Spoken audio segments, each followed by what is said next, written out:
Assalamualaikum warahmatullahi wabarakatuh. Perkenalkan, kami dari kelompok 12 yang beranggotakan Mutiara, Norma Yunita, dan Noviawati.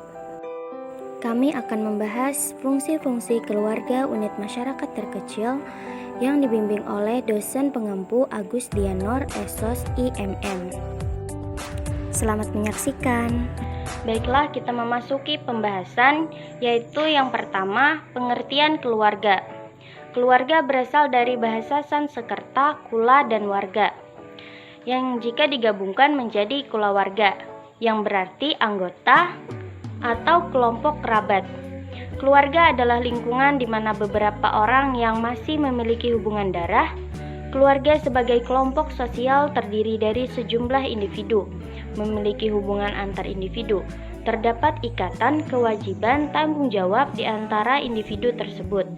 Keluarga adalah unit terkecil dari masyarakat yang terdiri dari kepala keluarga dan beberapa orang yang terkumpul dan tinggal di suatu tempat di bawah satu atap dalam keadaan saling ketergantungan.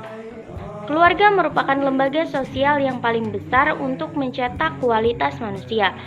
Sampai saat ini masih menjadi keyakinan dan harapan bersama bahwa keluarga senantiasa dapat diandalkan sebagai lembaga ketahanan moral, akhlak al-karimah, dan konteks bermasyarakat. Bahkan baik buruknya generasi bangsa ditentukan pula oleh pembentukan pribadi dalam keluarga. Disinilah keluarga memiliki peran yang strategis untuk memenuhi harapan tersebut. Kemudian yang kedua yaitu pengertian fungsi keluarga. Fungsi keluarga adalah ukuran dari bagaimana sebuah keluarga berpotensi sebagai unit dan bagaimana anggota keluarga berinteraksi satu sama lain. Hal ini mencerminkan gaya pengasuhan, konflik keluarga, dan kualitas hubungan keluarga. Fungsi keluarga mempengaruhi kapasitas kesehatan dan kesejahteraan seluruh anggota keluarga. Fungsi keluarga. Salah satu aspek penting dari perspektif struktural fungsional adalah dalam setiap keluarga yang sehat terdapat pembagian peran atau fungsi yang jelas. Agar fungsi keluarga berada pada kondisi optimal, perlu adanya peningkatan fungsionalitas dan struktur yang jelas, yaitu suatu rangkaian peran di mana sistem sosial tersebut dibangun. Fungsi keluarga sendiri secara umum dilingkup menjadi 8 fungsi. Yang pertama, itu fungsi keagamaan. Keluarga merupakan tempat penanaman nilai moral agama melalui pemahaman, penyadaran, dan praktek dalam kehidupan sehari-hari, sehingga tercipta iklim keagamaan di dalamnya. Dengan demikian, keluarga merupakan awal mula seseorang mengenal siapa dirinya dan siapa Tuhannya. Penanaman akidah yang benar, pembiasaan ibadah yang disiplin, dan pembentukan kepribadian sebagai seseorang yang beriman sangat penting dalam mewarnai terwujudnya masyarakat yang religius.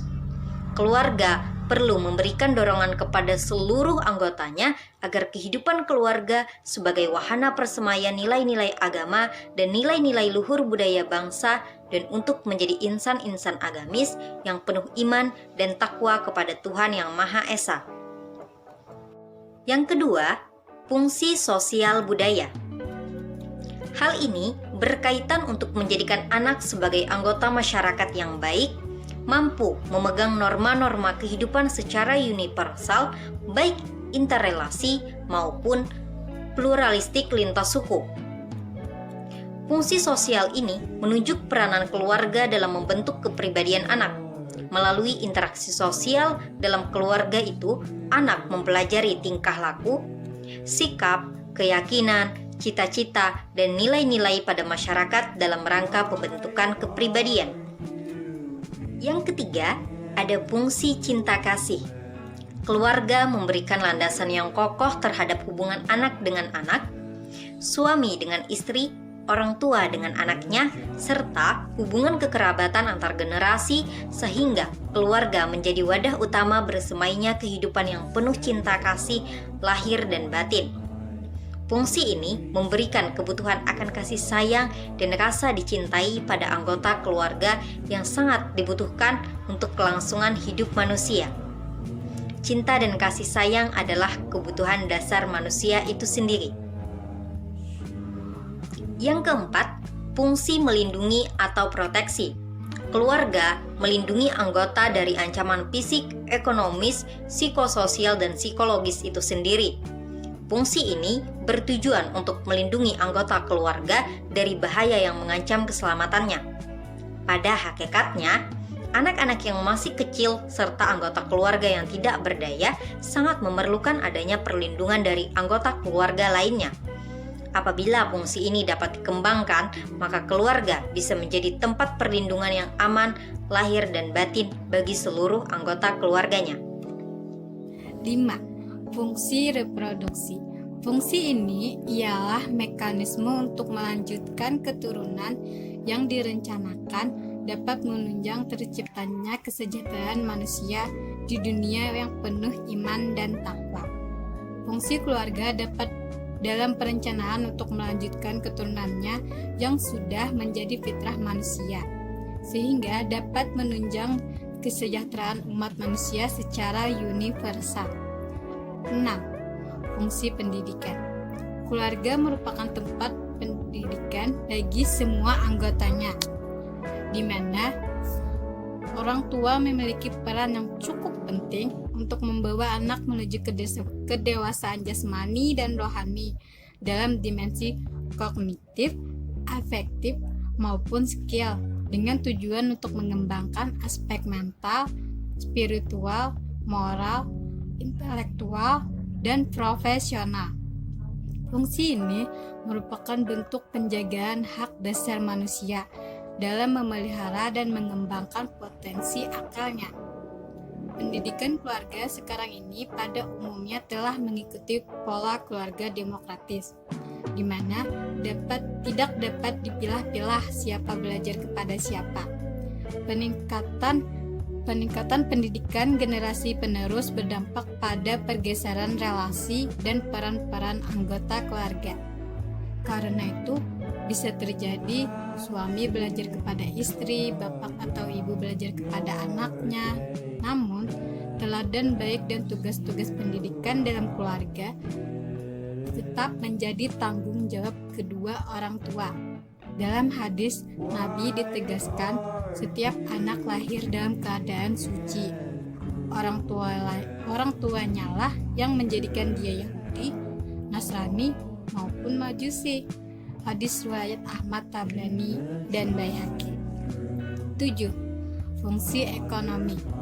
Keluarga merupakan satuan sosial yang mandiri, yang anggota keluarga mengkonsumsi barang-barang yang diproduksinya. Fungsi ini berkaitan untuk memenuhi kebutuhan dasar keluarga yang diperoleh melalui unit-unit produksi keluarga.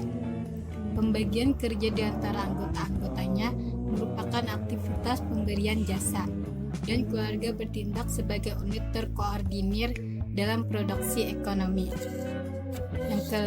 Inilah yang menjadi unsur pendukung kemampuan kemandirian keluarga dan anggotanya dalam batas-batas ekonomi masyarakat, bangsa, dan negara di mana keluarga hidup. Fungsi inilah yang apabila dikembangkan dengan baik dapat memberikan kepada setiap keluarga kemampuan untuk mandiri dalam bidang ekonominya, sehingga mereka dapat memilih bentuk dan arahan sesuai kesanggupannya. 8. Fungsi pembinaan lingkungan. Lingkungan memberikan kepada setiap keluarga anggota kemampuan menempatkan diri secara serasi, selaras dan seimbang sesuai daya dukung alam yang berubah secara dinamis. Kemampuan inilah yang kiranya dapat menjadikan setiap keluarga tidak dikucilkan dan lingkungannya yang bersifat luas. Terima kasih telah menyaksikan. Mohon maaf apabila ada kesalahan kata di dalam penyampaian kami. Wassalamualaikum warahmatullahi wabarakatuh.